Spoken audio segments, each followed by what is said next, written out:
Les travaux de cette journée de réflexion sur la contribution de l'Église dans la tenue des législatives de janvier 2023 ont démarré par une prière intitulée « Prière en préparation des législatives de 2023 ». Ces assises visent à faire des propositions en vue de contribuer à des législatives libres, inclusives et apaisées. Dans son mot de bienvenue, l'évêque de Cotonou a appelé à la culture de l'esprit de fraternité. La vie de tout être humain, l'avenir d'un pays dépend de la vie de fraternité entre ses enfants.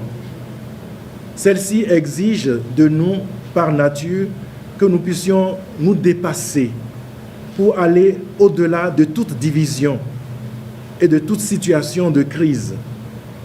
Aussi pouvons-nous nous rassembler à des moments insoupçonnables que Dieu seul sait créer en notre faveur. Oui, Dieu le fait pour nous rappeler que notre être profond est fraternité. Représentant le président de la conférence épiscopale du Bénin, l'évêque de Porto Novo, Monseigneur Aristide Gonzalo, s'est réjoui de la diversité des participants. Nous apprécions hautement la participation active des institutions de la République à charge des élections, ainsi que des délégués des partis aux réflexions et leur présence au nombre des communicateurs des présentes assises. Que ce lieu d'échange se prolonge et s'actualise davantage pour que, dans le dialogue scientifique, les rencontres fraternelles et les séances de travail aboutissent à des conclusions qui favoriseront à la vérité des élections qui renforcent la cohésion sociale.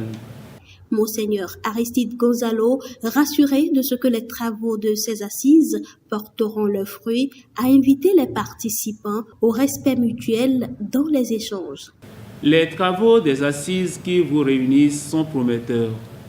Puissiez-vous les mener dans un esprit de fraternité, de dialogue, de tolérance, de respect mutuel, dans la critique constructive, dans un esprit de foi et d'espérance, dans l'humilité, la crainte et le respect sublime de l'intérêt supérieur de notre nation.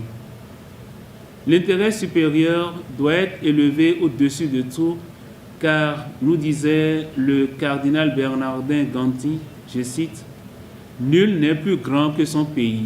Bilan des législatives à l'ère du renouveau démocratique, rôle et responsabilités des partis politiques pour des législatives libres, transparentes et apaisées, et enfin, rôle et responsabilités de la Cour constitutionnelle, de la Sénat et de la HAC pour les législatives libres, transparentes et apaisées sont les trois panels qui ont meublé la journée.